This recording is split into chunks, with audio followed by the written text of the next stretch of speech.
Hello friends, welcome to my YouTube channel. Friends, आज इस video में मैं लेकर आ चुका हूँ chapter the song of the free, जो स्वामी विवेकानंद जी द्वारा कंपोज किया गया है। स्वामी विवेकानंद का जन्म 1862 ईस्वी से 1902, मृत्यु 1902 में हुई थी। चैप्टर आज हम 10 पढ़ रहे हैं। अगर आपने पिछले चैप्टरों की, जैसे कि माई हेवन चैप्टर है, उसकी हिंदी ट्रांसलेशन और सेंट्रल आइडिया नहीं देखा है तो डिस्क्रिप्शन बॉक्स में लिंक है, आप वहां से देख सकते हैं। एक इम्पोर्टेंट इन्फॉर्मेशन, अगर आपने मेरे व्हाट्सएप ग्रुप से ज्वाइन नहीं किया है तो आप ज्वाइन कर सकते हैं, जिससे कि आपको डेली न्यू अपडेट्स मिलें। तो स्टार्ट करते हैं इस वीडियो को। स्वामी विवेकानंद पोइट के बारे में देखते हैं। स्वामी Vivekanand was born on Monday, February 12th, 1862, in a well-known family in Calcutta, Kolkata. His earlier name was Narendra Nath Dutt. His mother's name was Bhubaneswari Devi. She was well-educated lady. He got exceptional memory and unlimited love for humanity from his mother. He passed high school from a famous institute of P.T. Ishwar Chandra Vidyasagar. He graduated in 1884 from Kolkata University. He came into contact with Sri Ram Krishna Parihans in 1881. He became his disciple and devoted himself to the propagation of his guru teaching. He went to United States of America in 1893 and participated there in the Parliament of Religions. He delivered a historical speech in the Parliament in Chicago. He died on 4 July 1902 at the age of only 39 year. Poem के बारे में देखते हैं। Poem में स्वामी विवेकानंद जी ने क्या बताया है, थोड़ा उसे पढ़ लेते हैं। वो कहते हैं कि जीवन में अनेक कष्ट आते हैं। स्वामी विवेकानंद जी कहते हैं कि जो हमारा जीवन है उसमें अनेक कष्ट आते हैं। स्वामी विवेकानंद जी इस कविता में प्रेरणा देते हैं, एक इंस्पिरेशन देते हैं कि इन कष्टों से कभी विचलित न होना चाहिए, विचलित नहीं होना चाहिए, भगवान पर भरोसा रखना चाहिए और अपने लक्ष्य की तरफ बढ़ते रहना चाहिए, बढ़ते चलना चाहिए। तो पोएम में उन्होंने बताया है, तो पोएम स्टार्ट करते हैं। एक एक स्टंजा को समझेंगे जिससे कि पोएम भी अच्छी तरह से समझ में आ जाए। A wounded snake its hoof unfurls. A wounded snake, wounded का अर्थ होता है घायल, स्नेक सर्प। एक घायल सर्प अपने फल को फैला लेता है। यदि कोई घायल हुआ सर्प है तो वो अपने फन को फैलाता है। हुड अनफल्स, हुड सांप का फैला हुआ फन, और क्या बोलेंगे, अनफल्स फैला लेता है। तो प्रेजेंट टेंस है इसलिए अनफल्स लगा हुआ है, फैला लेता है या खोल लेता है बोल सकते हैं। जैसे the flame stirred up doth blaze. यदि अग्नि को कुरेदा जाए, अग्नि है, यदि कुरेदा जाए तो उसमें लपट भड़क जाती हैं, लपट उठती हैं। The desert air resounds the call. एक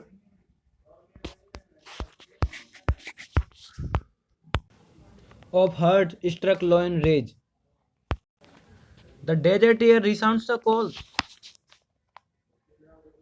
रेगिस्तान की हवा रिसाउंड आवाज करती है या गूंज उठती है। द कॉल्स पुकारने से या दहाड़ से। कॉल्स किसकी कॉल से? कॉल्स शेर की कॉल से। किसकी कॉल से? शेर की। Of heart struck lions rage, जिसे बोल सकते हैं जब घायल सिंह, जब एक शेर घायल होता है तो क्रोध से दहाड़ता है, तब रेगिस्तान की हवा गूंजने लगती है। उससे गूंज उठती है, आवाज आती है रेगिस्तान की हवा से। फिर से समझते हैं। The wounded snake its hood unfurls, एक घायल कर दिया सांप अपने फन को फैला लेता है।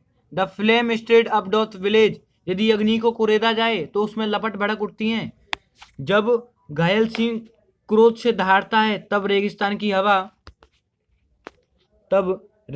की हवा उससे गूंज उठती है। नेक्स्ट स्टेंजा पे चलते हैं। The cloud puts fourth its deluge strength when lightning cleaves its breast, when the soul of is strayed to its inmost depth, great ones unfold their best। तो इस स्टेंजा में जो स्वामी विवेकानंद जी हैं वो कहते हैं कि जब आकाशीय बिजली बादल का सीना चीर देती है, the cloud puts forth its deluge strength, इसका अर्थ समझते हैं कि क्लाउड माने बादल, क्लाउड का अर्थ होता है बादल, पुट्स फोर्थ का अर्थ होता है प्रस्तुत करता है। डिल्यूज को क्या बोलेंगे, बाढ़। स्ट्रेंथ शक्ति, अपनी पूरी क्षमता से, शक्ति जितनी शक्ति होती है उसमें। वेन जब लाइटनिंग बिजली क्लिप्स चीर देती है इट्स ब्रीज, की छाती को। जब आकाश की बिजली बादल का सीना चीर देती है, when the soul is straight to its utmost depth, तो बादल अपनी बाढ़ लाने वाली शक्ति का प्रदर्शन करता है। जो बादल होता है, the cloud puts forth in deluge strength when lightning clips its breath, जब आकाशीय बिजली बादल का सीना चीर देती है तो ये बादल अपनी बाढ़ लाने वाली शक्ति का प्रदर्शन करता है। जब आत्मा जब द सोल आत्मा को उसकी सबसे अधिक गहराई तक छेड़ दिया जाता है। छेड़ना का रेड बोलते हैं, जैसे बोलते हैं डिस्टर्ब कर दिया जाता है, परेशान किया जाता है, छेड़ना। इनमोस्ट का यहाँ पे अर्थ है सबसे ज्यादा, इनमोस्ट। तो जब आत्मा को उसकी सबसे अधिक गहराई तक छेड़ दिया जाता है तो great once unfold their best, तो महान लोग अपने सर्वश्रेष्ठ या योग्यता का उद्घाटन करते हैं। फिर से समझते हैं। The cloud puts forth its deluge strength, जब when the lightning clips its breast, जब आकाशीय बिजली बादल का सीना चीर देती है तो बादल अपनी बाढ़ लाने वाली शक्ति का प्रदर्शन करता है। जब when the soul it stirred to its inmost depth, जब आत्मा को उसकी सबसे अधिक गहराई तक छेड़ दिया जाता है, great once unfold their best, तो महान लोग अपने योग्यता का उद्घाटन करते हैं। नेक्स्ट स्टेंजा पे चलते हैं। Let eyes grow dim and ears grow faint and friendship fail and love betray, let fate its 100 horror send and clouded darkness block the way। Start करते हैं।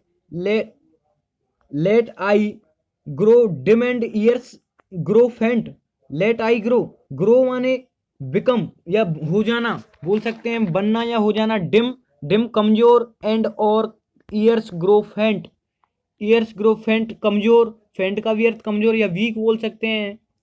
तो यहाँ पे अर्थ है, स्वामी विवेकानंद जी कहते हैं कि आंखें कमजोर होती हैं तो हो जाने दो, आंखें कमजोर होती हैं। लेट आई, आंखें ग्रो होती हैं, डिम कमजोर, आंखें कमजोर होती हैं तो हो जाने दो। हृदय एंड ईयर्स ग्रो फेंट, हृदय निर्बल होता है तो हो जाने दो। हृदय कमजोर, हार्ट कमजोर होता है तो हो जाने दो। And friendship fail and love betray, यदि मित्रता फेल होती है, असफल होती है तो हो जाने दो। एंड लव बिट्रे, यदि प्रेम में धोखा मिलता है तो धोखा हो जाने दो। Let fate its 100 horror send, भाग्य 100 परेशानियां भेजता है, भाग्य 100 परेशानियां भेजता है तो भेजने दो। And clotted darkness block the way, यदि घना अंधेरा राह में को रोकता है, यदि घना अंधेरा हमारे रास्ते को रोकता है, द वे, तो रोकने दो, पर हमें रुकना नहीं है, मेहनत करते रहना है। फिर से समझते हैं। Let eye grow dim and ears grow faint. आंखें कमजोर होती हैं तो हो जाने दो, हृदय निर्बल होता है तो हो जाने दो, मित्रता and friendship fail and love betray. मित्रता विफल होती है तो हो जाने दो, प्रेम में धोखा मिलता है तो मिल जाने दो। Let fate its 100 horror send. यदि भाग्य 100 परेशानियां भेजता है तो भेजने दो। And clotted darkness block the way. यदि घना अंधेरा तुम्हारे रास्ते को रोकता है तो रोकने दो, तुम्हें मेहनत करते रहना है, कभी भी रुकना नहीं है। स्टेंजा पे चलते हैं। ये मोस्ट इंपोर्टेंट स्टेंजा है जो बोर्ड एग्जाम में भी बार बार पूछ लिया जाता है। And nature wear one angry frown to crush you out, still know my soul you are divine, march on and on, nor right nor left but to the goal. Start करते हैं। And nature wear on one angry frown. और यदि प्रकृति तुम्हें नष्ट करने को अपनी भ्रिकुटी, अर्थात बोल सकते हैं भ्रिकुटी का अर्थ ऐसे समझें क्रोध से बाहें चढ़ाना। अगर जो नेचर है, प्रकृति तुम्हें नष्ट करने के लिए अपनी बाहों को चढ़ा लेती है, अपनी बाहों को, जो आईब्रो हैं, जो बाहों को चढ़ा लेती है तो चढ़ा लेने दो। To crush you out still know my soul. मेरी आत्मा जान ले कि तू दिव्य है, यू आर डिवाइन, तुम दिव्य हो। मार्च ऑन एंड ऑन, निरंतर आगे बढ़ते चलो।